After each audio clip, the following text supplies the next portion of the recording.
مسلمانوں، تمہاری ہیبت ان لوگوں کے دلوں میں اللہ سے بھی بڑھ کر ہے، یہ اس لیے کہ یہ سمجھ نہیں رکھتے۔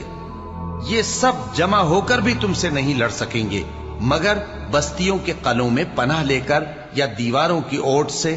ان کے آپس میں بھی بڑی لڑائی رہتی ہے، تم خیال کرتے ہو کہ یہ اکٹھے ہیں، حالانکہ ان کے دل پھٹے ہوئے ہیں۔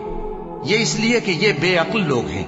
ان کا حال ان لوگوں کا سا ہے جو ان سے کچھ ہی پیشتر اپنے کرتوت کی سزا کا مزہ چکھ چکے ہیں، اور ان کے لیے دکھ دینے والا عذاب تیار ہے۔ منافقوں کی مثال شیطان کی سی ہے کہ انسان سے کہتا رہا کہ کافر ہو جا، پھر جب وہ کافر ہو گیا تو کہنے لگا کہ مجھے تجھ سے کچھ سروکار نہیں، مجھ کو تو اللہ رب العالمین سے ڈر لگتا ہے۔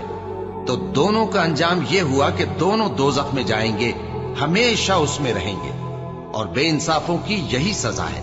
اے ایمان والو، اللہ